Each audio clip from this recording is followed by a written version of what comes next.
Okay, so let's go ahead and get back into our coverage over Age of Apocalypse. We're going to pick up with Gambit and the X-Ternals once again. Now remember, Gambit and the X-Ternals is all about the idea of Gambit and his team being traveled across the entire universe to steal a shard of the Mkron crystal. And the reason why, because for Magneto, he had found Bishop in the earlier parts of our coverage of this event. Now, when it comes to Bishop, we have to remember that he's from the old timeline. And the reason why I say the old timeline, because remember, Age of Apocalypse comes out of Legion Quest. The whole idea that you had Legion go back in time to kill off Magneto because he believed that if Magneto was not around, then most likely Charles Xavier would have been able to achieve his lifelong goal. Now, when it came to Legion, he didn't kill off Magneto. He killed off Charles Xavier, which of course brought in this darker timeline, the Age of Apocalypse timeline. And so when it came to Bishop, he's from the old timeline where Charles has survived, where Charles lived. And so with Bishop being around, it's Bishop telling everybody that this reality should not exist. Now, for almost every single person in this reality who had met Bishop, they can't believe in the idea that this is the wrong timeline. But it's Bishop saying, no, it is wrong. Now, Magneto was able to look into his mind. And when he did, he realized that Bishop was telling the truth. And so for Magneto, he had all these different plans going on as a way to hopefully bring in a better world, a world better than this one.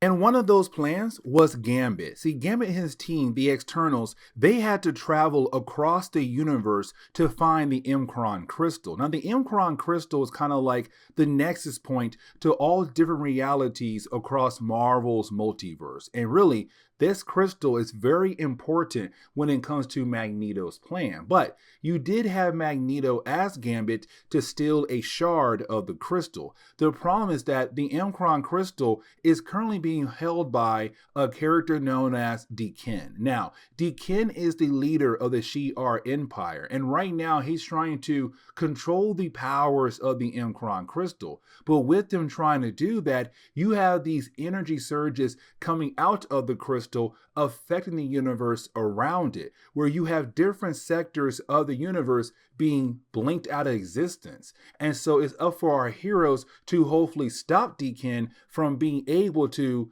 basically destroy the entire universe. Now, at the end of our last video, they were confronted by the Imperial Guards, but at the very last second, our heroes were saved by the Star Jammers. And the thing is, in this reality, the Star Jammers are being led by Deathbird, the sister to Deakin. And her main goal is to get revenge against her brother, but to stop her brother before he has the ability to destroying the entire universe. And so as we get into the opening pages of this book, we're really picking out with our heroes arriving at the world where Deakin is at, the leader of the Shi'ar Empire, the man who's right now holding on to the Mkron crystal. Now, you have most of the Starjammers stay in space to battle against the resistance of the Shi'ar Empire, while you do have our heroes and Deathbird get teleported down onto the home world. Now, when they do, they are then confronted by more soldiers who work for, Deakin in the Shi'ar Empire. Now, here's the thing, because they're also nearby the Mkron crystal, and it's huge. And so for Gambit, he's very confused on how in the world is he going to be able to steal the Mkron crystal. But for Deathbird, their main goal right now is to only get a shard of the crystal, because one shard of the crystal is still holding the same amount of energy as the entire crystal does. That's how powerful this item truly is. But while you have our heroes fighting against, the army of soldiers, you didn't have Lila Cheney get grabbed into the crystal. Now, in this reality, Lila is the girlfriend in Gambit, and so to see her get pulled into the Mkron crystal, he begins to freak out. And I mean, he has the right to freak out. His girlfriend just got taken inside this powerful crystal, and he has no idea what's happening inside. And so you have Deathbird and also Gambit go inside the crystal as well. The problem is that as soon as they get inside, they are confronted by the guardian of the crystal, and that would be Jaff. And I really hope I pronounced that name correctly. Now, outside the crystal, the battle continues on. It's our heroes trying their best to hold off the soldiers to allow Gambit to accomplish the mission. But here comes the problem though. See, for Strong Guy, he absorbs kinetic energy. And so while he's fighting against these guys, yes, he is absorbing that energy and releasing that energy, but he is absorbing more than he is releasing. And sooner or later, that kinetic energy is going to do damage to his body, or most likely his heart. Now, with that being said, for Sunspot, he realized they had just experienced another blink in this reality. The crystal had released another huge amount of energy where things around the crystal for a brief moment blinked out of existence, but then came right back into reality. But Sunspot, he had absorbed some of that energy, and that right there is going to be a problem. But you also have Gladiator appear. When he appears, he brought Richter with him as well, because remember, Gladiator does work for the Imperial Guards, and their main goal is to protect their master, their leader, and that would be Deakin. And when it comes to Richter, he works for Apocalypse, and his main goal is to capture Gambit and also the X-Ternals as a way to move up the chain when it comes to Apocalypse Empire. But now we have to jump back inside the crystal. Now, when we do, it's Gambit, Deathbird, and also Jaff. Now, for Deathbird and Gambit, they realize that Deakin, the emperor of the Shi'ar Empire, and also Lila, they're in some kind of stasis form, thanks to the M'Kraan crystal hitting them with some kind of energy. Now, with all that being said, for Deathbird, she feels like this is a perfect time to try to get revenge against her brother. That was a mistake because the crystal said no and hits her as well with a beam of light, keeping her in some kind of stasis form as well. Now for Gambit, he's not being hit by any kind of energy. And the reason why? Because the crystal has chose him to save all realities across Marvel's multiverse. And let me explain. So the M'Kraan crystal is kind of like the nexus point for all the different realities across Marvel multiverse. And the thing is, inside the crystal, you have all these different doors that lead into different realities, but all those doors are closed. But also the M'Kraan crystal is kind of like the nexus point for all the different matter and antimatter that comes from all the different realities. But all those different types of matter and antimatters, they stay in those reality doorways. They stay behind those doors. But if one door opens up and releases all its antimatter and its matter, those things can flow into other realities as well and begin the whole process of destroying all realities across Marvel's multiverse. And the reason why it's happening right now is all because of the death of Charles Xavier. With the death of Charles Xavier, it affected one reality that's now affecting all realities across Marvel's multiverse. And so it's Jaff saying, Gambit, what you have to do is steal a shard of the M'Kraan crystal,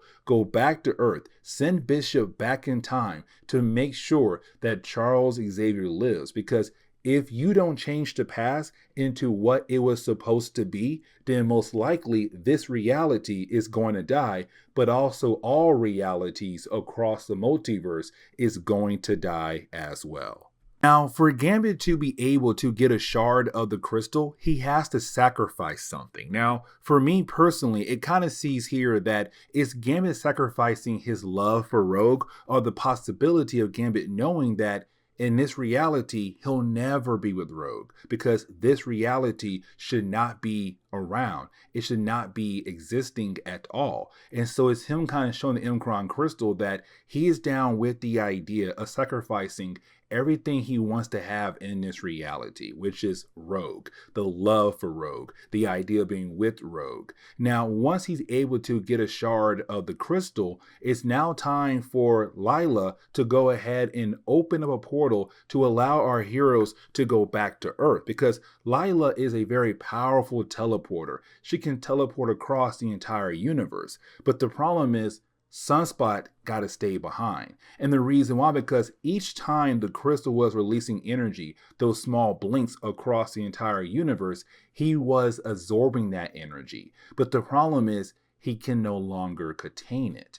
It's him saying like, hey, I am going to die, but go ahead and leave without me. Finish the mission, finish the job, and bring in a better reality. The death of Sunspot is here.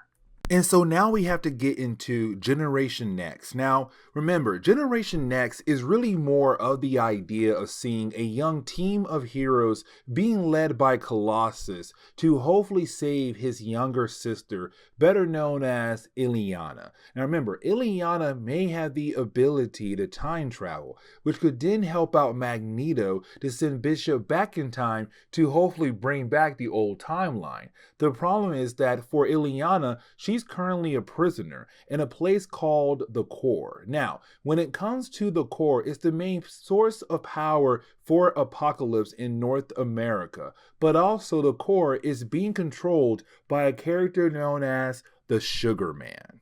And we'll talk more about the Sugar Man later on, but by this point in the coverage of this series, you have all the young heroes of Generation Next being able to get inside the Core and pretend to be different people who work or possibly in charge of the Core as a way to hopefully find Illyana, get her out of there, but to also possibly bring this place down, because you have this innocent humans being slaves right now inside the Core. Because remember, in the world of Age of Apocalypse, Apocalypse is the ruler of North America. But the thing is, he believed that mutants should be in charge of the world, or really his empire. And humans are second class now. And so you have humans right now just being slaves inside the Core. So for members like Chamber and Skin, they're having a hard time watching just innocent humans be mistreated because they're just trying to have some food to survive, or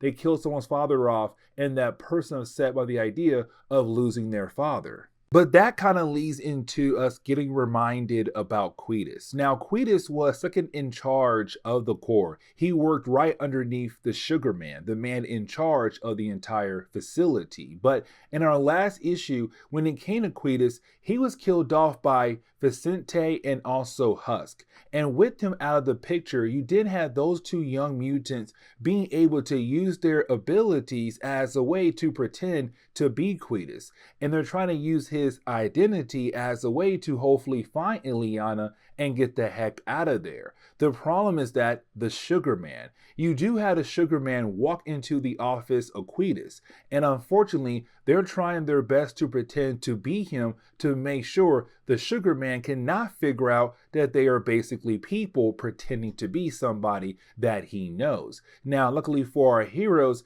it does work out for them this time, but only this time for the moment. What happens down the road when the Sugar Man realizes that they are playing around, pretending to be somebody else? And matter of fact, you have the Sugar Man even say the Shadow King found out that somebody was trying to look into the systems for a mutant or somebody who's here at the Core. And of course, he's talking about the Generation Next team when they looked in the files of Apocalypse to find out that Illyana was alive, but also being held at the Core. So it's the Sugar Man saying, hey, be on your toes because you don't know who might be coming down the road soon to attack our place.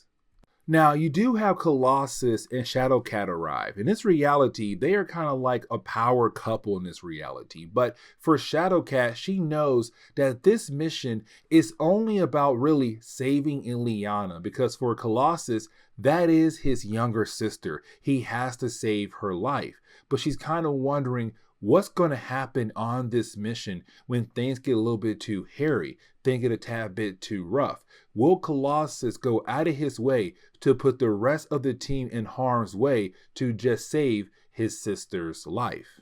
And really, when we jump over to Ileana, she's a slave inside the core. She's constantly being forced to work. And the thing is, she's kind of hoping to die so that she'll be able to get away from this life. Or she's also kind of hoping in the possibility that she'll finally be free, away from the core.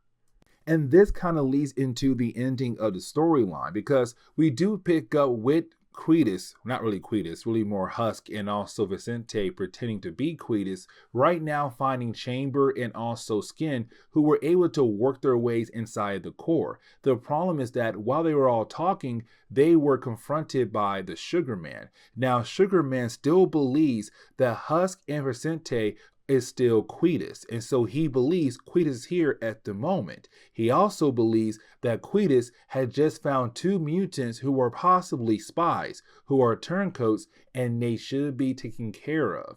And so you have the Sugar Man say, hey, Quietus, go ahead and use your mutant ability to get rid of those 2. The problem is that Husk and Vicente, they can't use the powers of Quietus to kill off Chamber and also Skin. Really, they can't kill off Chamber and Skin because that's their friends. But right now, they're trying to make sure their cover is not blown. And so at the very end of this issue, all we see is a bam, making it seem like a gun has went off, and the possibility that Chamber or Skin had officially been shot.